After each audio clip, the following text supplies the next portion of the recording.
नमस्कार, मी राणी कास्तीवाल. आपण पाहत आहे डिजिटल अहिल्यानगर आणि आता आपण आहोत पटवर्धन चौकातील जुने कोर्ट या ठिकाणी.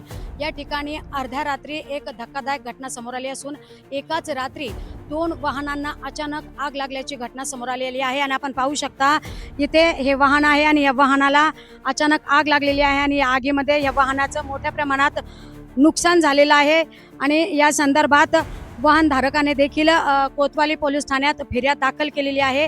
दरम्यान एकाच रात्री 2 वेगवेगळ्या वाहनांना आग लागल्याने संशयाचे वातावरण निर्माण झाले असून या दोन्ही घटनांमागे नेमके कारण काय आहे, तांत्रिक बिघाड की घातपात, याचा तपास आता कोतवाली पोलिसांकडून सुरू आहे. सुदैवाने या दोन्ही घटनांमध्ये कोणतीही जीवितहानी झाली नसली तरी वाहनधारकांचं मात्र मोठ्या प्रमाणात नुकसान झालंय आणि या प्रकरणामुळे परिसरातील नागरिकांमध्येही चिंता व्यक्त केली जाते. या संदर्भात आमदार संग्राम जगताप यांनी आता या ठिकाणी भेट दिलेली आहे आणि सविस्तर माहिती जाणून घेतली आहे. या वाहनाची देखील त्यांनी पाहणी केलेली आहे आणि डिजिटल अहिल्यानगरशी बोलताना त्यांनी आपल्या प्रतिक्रिया व्यक्त केल्या आहे. आपल्या जुनं जे न्यायालय आहे त्या न्यायालयाच्या परिसरामध्ये असणाऱ्या एक कुलकर्णी गृहस्थ आहेत, त्यांची गाडी ही काही दिवसापूर्वी म्हणजे गेल्या काही दिवसांपूर्वी तिला कुणीतरी रात्रीचे अपरात्री तिला पेटून देण्याचा प्रयत्न केला आणि ती गाडी देखील प्रचंड नुकसान झालं आपल्याला पाहायला मिळालं.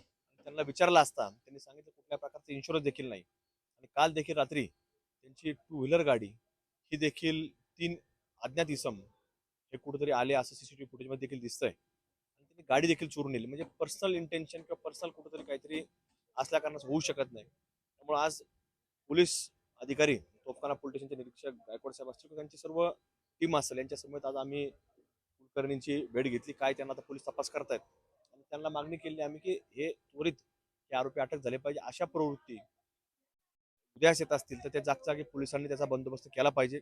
उद्या काही मोठी घटना देखील याच्यामधून घडू शकते. त्यामुळे ह्या सगळ्या टाळण्याकरता पोलिसांनी अलर्ट राहावं, सतर्क राहावं, अशी आम्ही पोलिसांना या ठिकाणी आम्ही मागणी केली आहे.